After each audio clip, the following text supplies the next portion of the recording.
बच्चों हम लोग अपने टॉपिक पे आ गए हैं जो हम लोग चैप्टर पढ़ रहे थे खनिज एवं धातु। तो इसमें बच्चे हम लोगों ने भौतिक गुण तक पढ़ लिया था। तो आज हम लोग शुरू करेंगे धातुओं तथा अधातुओं के रासायनिक गुण। तो इसमें हम लोग जो पढ़ेंगे धातुओं तथा अधातुओं के रासायनिक गुण। तो रासायनिक गुण क्या होते हैं? रासायनिक गुण आप लोग समझते हैं कि जब भी कोई परिवर्तन होता है, ठीक है, तो जो रासायनिक परिवर्तन होगा, रासायनिक परिवर्तन मतलब वो जब एक चीज़ से दूसरे चीज़ में परिवर्तित हो जाएगा तो कोई एक नया पदार्थ बनाएगा, ठीक है। तो रासायनिक गुण क्या बताता है कि जब भी धातु या अधातु किसी भी, जैसे जल हो गया, अम्ल हो गया, वायु हो गया, इन सब से क्रिया करता है तो कोई नया तत्व या पदार्थ बनाता है। तो यहाँ पर हम लोग जो धातु तथा अधातुओं के रासायनिक गुण हैं उसमें क्या पढ़ेंगे कि विभिन्न यौगिकों से या तत्वों से धातुओं तथा अधातुओं के रासायनिक अभिक्रिया। जैसे हम लोग पढ़ेंगे धातुओं की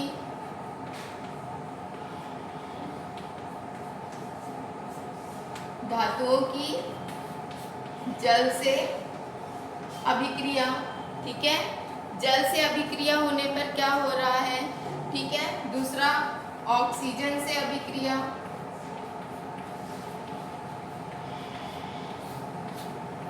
ऑक्सीजन से अभिक्रिया कराने पर जब धातु ऑक्सीजन के उसमें आते हैं, मतलब ऑक्सीजन के या जल के साथ क्रिया करते हैं तो क्या बनता है? ऑक्सीजन के साथ क्रिया करके एक नया पदार्थ क्या बना लेते हैं, और अम्ल के साथ। तो यहाँ पर हम लोग 3 टॉपिक पढ़ेंगे कि जब भी धातु या अधातु, जल, ऑक्सीजन और अम्ल, इन तीनों चीज़ों में से किसी के भी साथ मिलते हैं तो कोई नया पदार्थ बनाते हैं और क्या होता है। तो चलिए हम लोग पहला अपना टॉपिक पढ़ते हैं, धातुओं की जल से अभिक्रिया।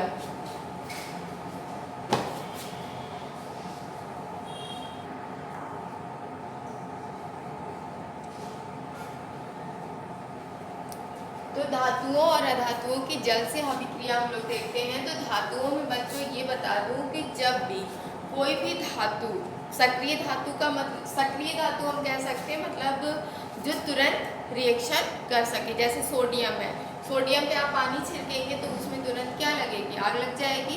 तो जो सक्रिय धातु होते हैं जो तुरंत जल से अभिक्रिया, कम सक्रिय धातु भी जल से अभिक्रिया करते हैं लेकिन उसमें कुछ समय लगता है, उसका रिजल्ट तुरंत आपको दिखाई नहीं देगा, कुछ समय बाद ही दिखाई देगा। जैसे लोहा है, लोहे को अगर आप बारिश के पानी में रख देंगे तो कुछ समय बाद क्या हो जाएगा? पानी के साथ वो क्रिया करके उस पर देखिए लाल रंग का आपको मूर्छा दिखाई देगा, जिसको हम लोग जंग बोलते हैं, ठीक है। तो ये भी एक तरह की रासायनिक अभिक्रिया है, ठीक है। तो यहाँ पर मैं बता दूं कि जब भी कोई सक्रिय धातु जल के साथ अभिक्रिया करती है तो या तो ऑक्साइड बनाती है या हाइड्रोक्साइड बनाती है। क्या बनाती है?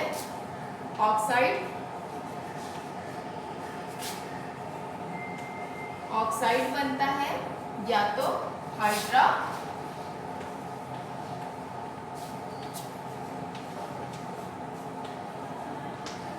ठीक है। देखिए ऑक्साइड और हाइड्रोक्साइड में क्या डिफरेंट है। ऑक्साइड अगर होगा तो वहां पर केवल ऑक्सीजन का तत्व आएगा, ठीक है। उस धातु के साथ ऑक्सीजन जुड़ेगा अगर ऑक्साइड बना रहा है, अगर हाइड्रोक्साइड बना रहा है तो हाइड्रोजन और ऑक्सीजन दोनों जुड़ेंगे, ठीक है। तो चलिए हम लोग यहाँ पे 2 रिएक्शन देखेंगे जिसमें हाइड्रोक्साइड भी बन रहा है और ऑक्साइड भी बन रहा है, ठीक है। तो सबसे पहले हम लोग हाइड्रोक्साइड वाली देख लेते हैं, ठीक है, कि क्या हाइड्रोक्साइड होता है और क्या ऑक्साइड। तो ध्यान रखिए जब भी धातु जल से अभिक्रिया करता है तो क्या बनाएगा? या तो उसका ऑक्साइड बनाएगा उस धातु का या हाइड्रोक्साइड। तो देखते हैं हम लोग 2 रिएक्शन देखेंगे जिसमें आपको समझ में आ जाएगा कि ऑक्साइड क्या होता है और हाइड्रोक्साइड क्या होता है। तो सबसे पहले बच्चों जैसे हम लोग मैग्नीशियम लेते हैं, ठीक है। मैग्नीशियम, उसका सूत्र क्या होता है?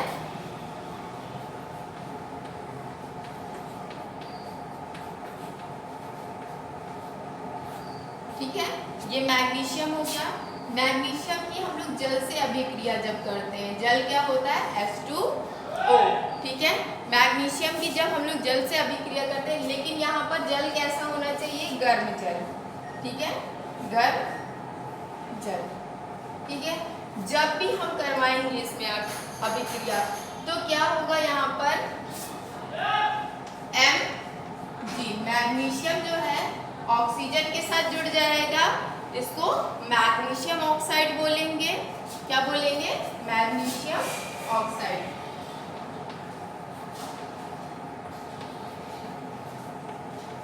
ये मैग्नीशियम ऑक्साइड हो जाएगा आपका।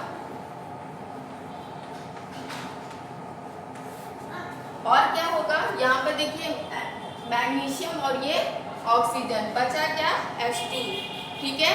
H2 क्या है, गैस के रूप में बाहर निकल जाएगा। ये जो तीर का चिन्ह है, ये तीर का चिन्ह जो है बच्चों आपको दिखाता है कि ये गैस रूप में बाहर निकल गया। अभी आपको बताया कि ऑक्सीजन अगर है तो ये ऑक्साइड, तो इसको क्या बोलेंगे, मैग्नीशियम ऑक्साइड। तो कैसे मैग्नीशियम जल के साथ अभिक्रिया करके मैग्नीशियम ऑक्साइड बना रहा है, ठीक है। चलिए अब हम लोग दूसरी रिएक्शन देखते हैं, हाइड्रोक्साइड वाली, ठीक है बच्चों। अब हम लोग दूसरी हाइड्रोक्साइड वाली रिएक्शन देखेंगे। तो यहाँ पर जो हम लोग रिएक्शन करवाएंगे वो सोडियम की करवाएंगे। किसकी करवाएंगे, सोडियम की, सोडियम की अभिक्रिया जल से, ठीक है। यहाँ पर जो सोडियम हम लोगों ने लिया है, इसको पहले एक छन्ना पेपर से क्या कर लिया गया है, सुखा लिया गया है, ठीक है। क्योंकि अगर सोडियम की डायरेक्ट हम लोग जल से अभिक्रिया कराएंगे तो इस पर आग लगने का डर होता है, ठीक है। ये रिएक्शन बहुत केयरफुली करवानी पड़ती है, क्योंकि सोडियम जैसे ही जल से रिएक्शन करता है, एक तीव्र ऊष्मा के साथ इसमें ऊर्जा उत्सर्जित होती है, कभी कभी तो आग भी लग जाती है, ठीक है। तो यहाँ पर जब सोडियम है, ठीक है, आप लोगों ने पिक्चर वगैरह में देखा होगा, या कभी कभी जैसे होता नहीं है, ऐसे पानी डालते हैं हवन सामग्री में, तो उसमें तुरंत देखो तांत्रिक वगैरह वाली पिक्चर में क्या होता है, तो तुरंत आग लग जाती है। तो वो सोडियम का ही कमाल है। सोडियम सोचिए पानी के साथ रिएक्शन करके तुरंत क्या लगा देता है, आग लगा देता है, ठीक है। उसमें उसमें इतनी ज़्यादा ऊर्जा उत्सर्जित होती है कि वहाँ पे आग लगती है, ठीक है। इसलिए इसको पहले हम लोग छन्ना पेपर से सुखा लेते हैं, फिर एक जल के साथ इसकी अभिक्रिया कराते हैं, ठीक है। जब भी हम जल के साथ इसकी अभिक्रिया कराएंगे तो यहाँ पर हम जो सोडियम लेंगे वो उसके 2 मॉलिक्यूल्स लेंगे, 2, और जल के भी 2। तो यहाँ पर जब रिएक्शन होगा इसका, तो ये क्या होगा, क्या बनेगा, सोडियम, यहाँ पे देखिए O और S दोनों है, तो ये क्या हो जाएगा, सोडियम,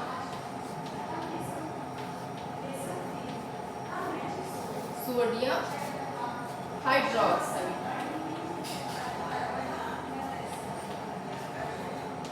क्या बन जाएगा, सोडियम हाइड्रोक्साइड। हाइड्रोक्साइड तो हाइड्रोजन और ऑक्सीजन के लिए हाइड्रा ऑक्साइड। अब यहाँ पर देखिए सोडियम 2 हो गया और ऑक्सीजन भी 2 हो गया। रिएक्शन करते समय भी कुछ चीजें ध्यान देते हैं, यहाँ सोडियम 2 है तो यहाँ पर भी सोडियम 2 होना चाहिए। ऑक्सीजन कितना हो गया, 2, और हाइड्रोजन यहाँ पे देखिए 2 दूनी 4, 2 ये है और उसका 2 गुना 4, यहाँ पर 2 ही हो रहा है, तो रिएक्शन भी बैलेंस बचा, 2 हाइड्रोजन, ये जो H2 है वो गैस के रूप में यहाँ पर भी निकल जाएगा। तो इस तरीके जल के साथ, जब जल के साथ धातु की अभिक्रिया होती है तो या तो ऑक्साइड बनाता है या तो हाइड्रोक्साइड। तो इन दोनों रिएक्शन से आप लोगों को समझ में आ गया होगा। चलिए अब हम लोग देखते हैं कि जल ऑक्सीजन से, धातुओं की ऑक्सीजन से अभिक्रिया, ठीक है।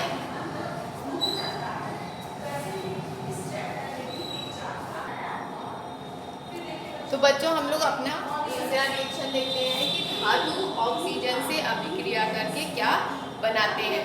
तो जब भी धातु या अधातु ऑक्सीजन से अभिक्रिया करते हैं तो केवल ऑक्साइड बनाते हैं। क्या बनाते हैं, ऑक्साइड बनाते हैं। इसको हमेशा ध्यान, जल से अभिक्रिया तो ऑक्साइड और हाइड्रोक्साइड बनता है, लेकिन ऑक्सीजन से जब भी ऑक्सीजन से अभिक्रिया करेंगे तो ऑक्साइड बनाएंगे। तो इसकी भी रिएक्शन हम लोग देखते हैं कि कैसे ये रासायनिक अभिक्रिया करता है। यहाँ पर भी हम लोग सोडियम और मैग्नीशियम ही लेंगे बच्चों, ठीक है। तो देखिए सोडियम के साथ जब सोडियम का सूत्र Na और ऑक्सीजन O2, ठीक है। तो जब सोडियम ऑक्सीजन के साथ अभिक्रिया करेगा तो ऑक्साइड बनाएगा, ठीक है। तो इसका सूत्र जो बनेगा NaO, ठीक है। क्या बनेगा?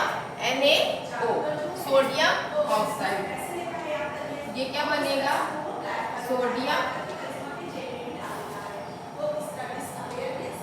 ऑक्साइड।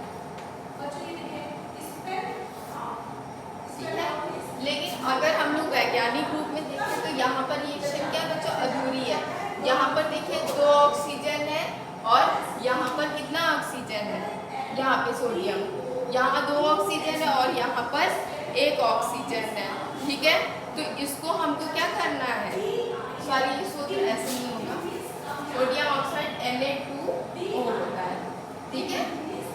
अब यहाँ पर देखिए 2 है और ऑक्सीजन 1 हो गया।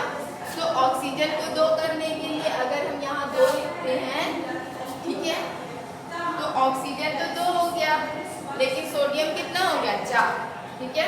तो यहाँ पे मैं आप लोगों को रिएक्शन बैलेंस करना भी बता रही हूँ, क्योंकि आगे की क्लास में आप लोगों को रिएक्शन बैलेंस करना सीखना होगा। तो जितना सोडियम इधर होना चाहिए उतना इधर, जितना ऑक्सीजन, कुल मिला के इधर जितने अणु हैं, परमाणु हैं, ठीक है, इधर भी उतने होने चाहिए, ठीक है। तो इस तरीके देखिए ऑक्सीजन केवल तो ऑक्साइड, ठीक है। अब हम लोग दूसरी रिएक्शन देखते हैं।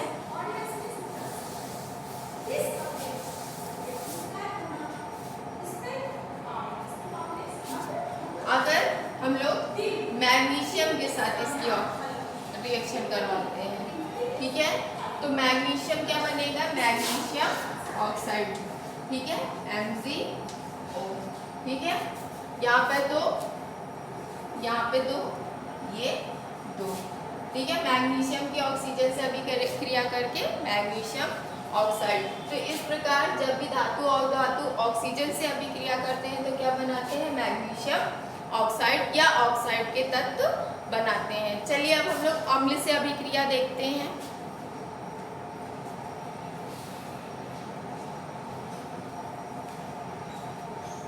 धातु तथा अधातुओं की अम्ल से अभिक्रिया।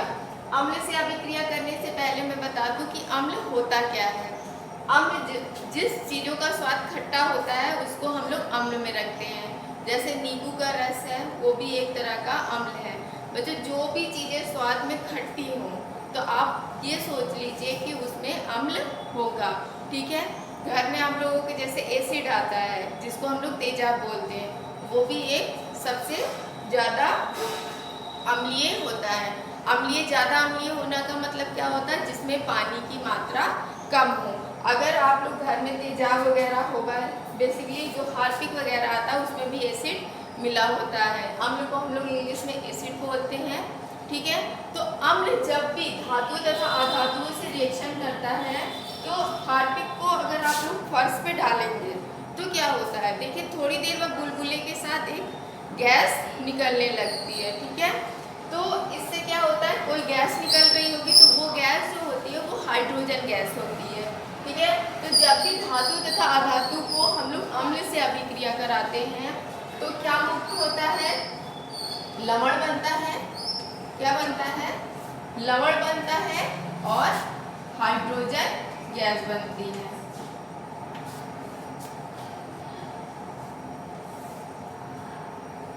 हाइड्रोजन गैस और कभी कभी जल भी बन जाता है, ठीक है। या तो हाइड्रोजन गैस और जल बनता है। तो बेसिकली क्या है? जब भी अम्ल से अभिक्रिया होगी तो हमें लवण प्राप्त होगा, ठीक है।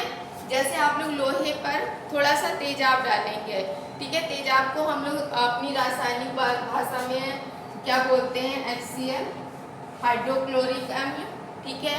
ये हो गया HCl हमारा अम्ल हो गया, ठीक है। तो इस तरीके के अम्ल को अगर हम लोग लोहे पे डालें तो क्या होगा, धीरे धीरे लोहे पे बुलबुले उठेंगे तो वो हाइड्रोजन गैस मुक्त होगी और थोड़ी देर बाद एक लवण प्राप्त हो जाएगा हम लोगों को। ठीक है, वो पिसा हुआ कुछ ऐसा होता है। आप जंग को खुरेदेंगे तो जंग को आप खुरेदिए तो देखिए पाउडर, लाल रंग का पाउडर प्राप्त होता है, तो वो एक तरह का लवण भी होता है। ठीक है, तो जब भी धातु तथा अधातु अम्ल से अभिक्रिया करते हैं तो हमें लवण प्राप्त होता है और कौन सी गैस निकलती है, हाइड्रोजन गैस और जल प्राप्त होता है। तो कभी हाइड्रोजन गैस या जल दोनों प्राप्त हो जाता है या कभी केवल जल प्राप्त होता है। तो चलिए आइए हम लोग अभिक्रिया देखते हैं इसकी।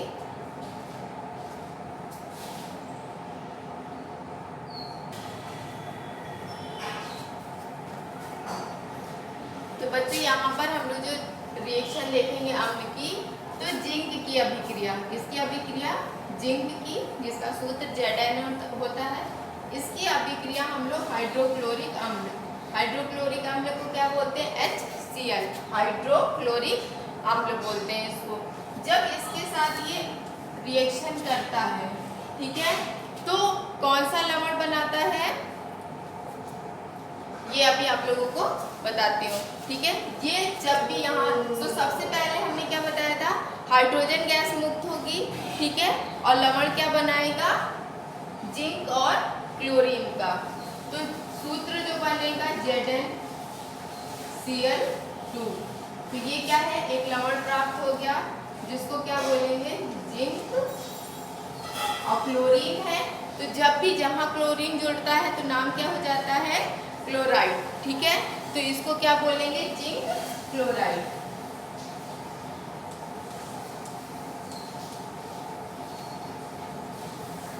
फिर वही चीज रिएक्शन हम लोगों को बैलेंस करनी है। जिंक एक है, एक, लेकिन क्लोरीन कितना हो गया, 2। तो अगर यहाँ हम लोग 2 लिख दें और हम लोगों को ऑक्सीजन गैस, यहाँ हाइड्रोजन बच रहा है, तो ये हाइड्रोजन गैस क्या है, मुक्त हो जाएगी। तो इस प्रकार जब Zn क्या है, धातु है, उसका हाइड्रोक्लोरिक अम्ल से अभिक्रिया होती है तो क्या बनता है, जिंक क्लोराइड। क्लोरीन है तो क्लोराइड। ठीक है, तो जिंक क्लोराइड मिल जाता है और हाइड्रोजन गैस मुक्त हो जाती है। ठीक है, तो इस तरीके आप लोग समझ गए होंगे कि किस प्रकार जो है जब धातु अम्ल से अभिक्रिया करता है तो लवण बनाता है। एक अभिक्रिया अगर हम लोग सोडियम के साथ देखें, Na और HCl, ठीक है, तो क्या मिलेगा हमें, NaCl मिल जाएगा, सोडियम क्लोराइड। ठीक है, और हाइड्रोजन गैस मुक्त हो जाएगी। ठीक है, ये भी एक तरह का लवण है, NaCl। ठीक है, सोडियम क्लोराइड, जो हम लोग घर में क्या करते हैं, नमक के नाम से जानते हैं। ठीक है,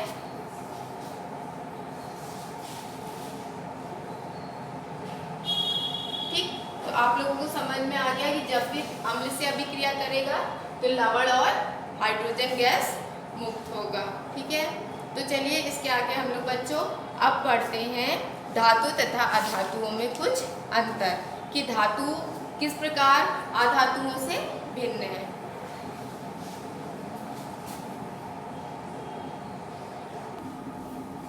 बच्चों यहाँ पे देखिए धातु तथा अधातु में अंतर दिखाया गया है। अगर भौतिक अवस्था को हम लोग देखें तो धातु भौतिक अवस्था में क्या होते हैं, ठोस होते हैं, कठोर होते हैं और चमकदार होते हैं। जबकि अधातु जो होते हैं द्रव व गैस अवस्था में दोनों में पाए जाते हैं। वो ठोस भी हो सकते हैं, अगर ठोस है तो कार्बन उसमें मिलता है, सल्फर, आयोडीन और फास्फोरस। तो धातु केवल ठोस अवस्था में पाए जाते हैं, जबकि अधातु ठोस, द्रव और गैस तीनों अवस्था में पाए जा सकते हैं। घनत्व और गलनांक देखा जाए तो धातु को गलाने में ज़्यादा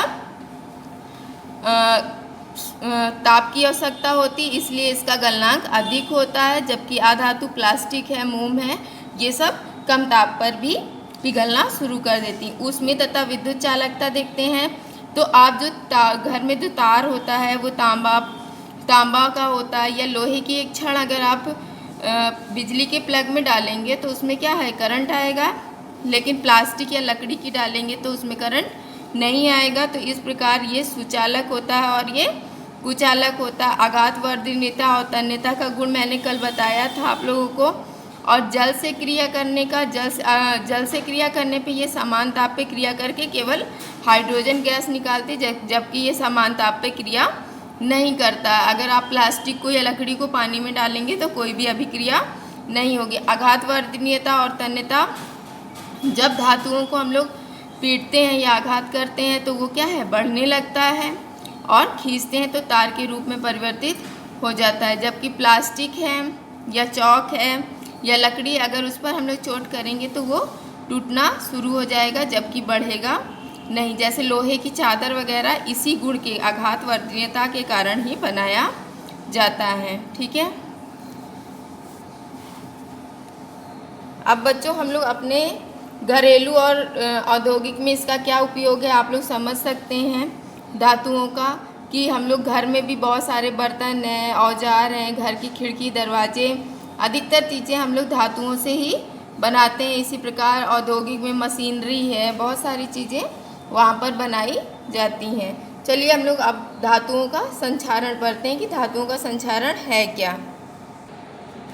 बच्चों धातुओं में जो जंग लग जाती है, ठीक है, आपने लोहे का छड़ देखी होगी जैसे घर में, तो क्या होता है, अगर आप लोहे का एक पत्ती ले लीजिए या कील ले लीजिए और उसको पानी में कुछ दिन के लिए डुबो दीजिए, तो क्या होगा, एक उसमें परत जम जाएगी जिसे धातु का संक्षारण कहते हैं। तो बच्चों धातु के संक्षारण हम लोग देख रहे थे। तो धातु के संक्षारण होता क्या है? संक्षारण का मतलब होता है किसी भी चीजों का क्या होना, नष्ट होना। संक्षारण का अर्थ होता है, ठीक है, एक हिसाब से हम कह सकते हैं नष्ट होना, ठीक है, क्या होना, नष्ट होना। पुराने घर आप लोगों ने देखे होंगे, ठीक है, पुराने घर में क्या होता है, जो सरिया वगैरह देखिए तो वो गल जाती है, देखा है कभी, सरिये पे क्या होता है, एक लाल लाल परत जमी होती है, उसको उखाड़िए तो वो फटती जाती है और उस पर एक परत जमती जाती है। वो सरिया अगर इतनी मोटी होगी, ठीक है, तो वो धीरे धीरे कुछ पतली हो जाती है, आप लोग देखे होंगे पुराने बिल्डिंग में, और सरिया झुक जाती है। तो ये उसका संक्षारण ही है। सरिया क्या हो रही है, नष्ट हो रही है, लोहा क्या हो रहा है, नष्ट हो रहा है, ठीक है, तो संक्षारण इसी को कहते हैं। एल्युमिनियम में क्या होता है, आप लोगों के घर में एल्युमिनियम के भी बर्तन होंगे, तो उसको अगर आप उसको कुछ दिन के लिए रख दीजिए या उसमें पानी गर्म करिए तो धीरे धीरे देखिए उसमें एक सफ़ेद रंग का कुछ जमने लगता है, ठीक है, तो वो भी क्या करता है, एल्युमिनियम की चमक को कम करता है और धीरे धीरे एल्युमिनियम को नष्ट करना शुरू कर देता है। तो संक्षारण का अर्थ होता है नष्ट होना, ठीक है। अब अगर हम संक्षारण हो रहा है तो हर चीज़ के लिए एक बचाव होता है। जैसे हमें कोई बीमारी हो गई तो उसके लिए दवा बनी है जो हमें हमारी बीमारी से रोकती है। इसी तरीके धातुओं का संक्षारण ना हो, ठीक है, धातु कई साल तक चले, ठीक है, और जैसे हम लोग के घर में खिड़की है, दरवाजे है, रेलिंग अगर लोहे की है तो उसमें आप लोगों ने देखा होगा कि कुछ ना कुछ हम लोग साल 2 साल बाद क्या करते हैं, पेंट करते हैं। घर में अगर लोहे का ड्रम होगा तो उसमें भी पेंट करते हैं। तो कभी सोचा है कि ऐसा पेंट क्यों करते हैं? तो ये जो पेंट करते हैं वो संक्षारण के लिए ही करते हैं, ये संक्षारण से बचाव के लिए करते हैं कि हम अपने घर में जो भी हमारे धातु की चीज़ें हैं उसको हम नष्ट होने से बचा सकें। तो चलिए हम लोग देखते हैं कि जो धातुओं का संक्षारण है उसको हम लोग कैसे रोकथाम करते हैं, धातुओं को नष्ट होने से कैसे बचाते हैं।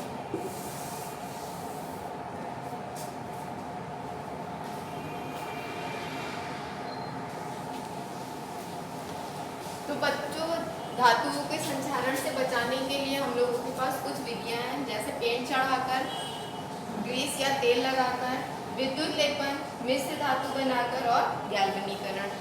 तो हम बताते कि पहला जो मेरा टॉपिक है पेंट चढ़ाकर, तो ये क्या होता है आप लोगों को अभी समझाती हूँ।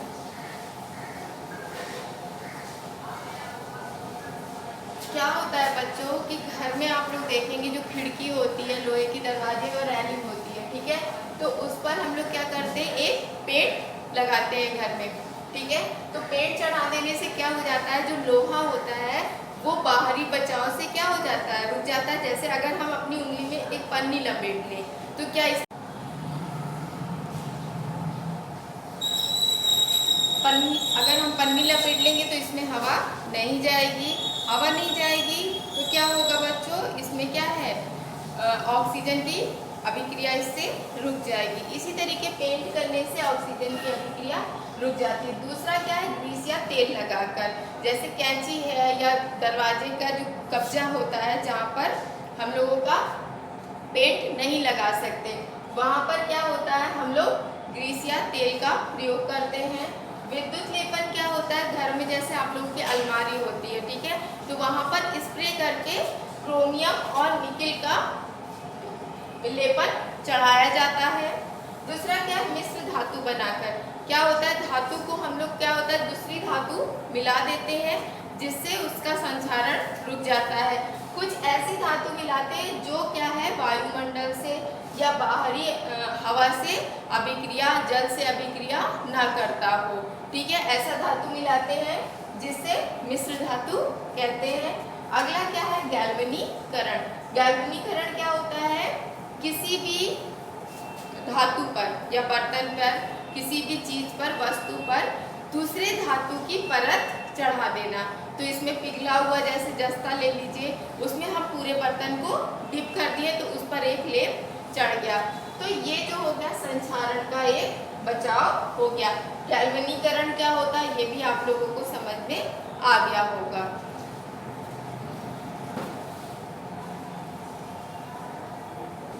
बच्चों यहाँ पर देखिए आप लोग, जैसे कुछ नई मिश्र धातु बनाई गई है, पीतल, कांसा, सोल्डर, स्टेनलेस स्टील, ठीक है। तो जब पीतल बनाया जाता है तो उसमें तांबा और जस्ता मिलाया जाता है, कांसा, तांबा और टिन, सोल्डर जो होता है सीसा एवं टिन मिलाकर, स्टेनलेस स्टील जो होता है लोहा, क्रोमियम और निकेल।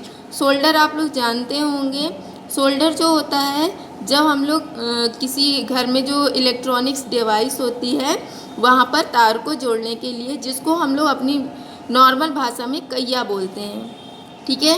तो यहाँ आप लोग देख रहे हैं कि पीतल का उपयोग किस चीज़ में किया जाता है, कांसा का, सोल्डर का, इस तरीके से मिश्र धातु बनाई जाती है। इसी के साथ बच्चों ये चैप्टर हमारा फिनिश होता है।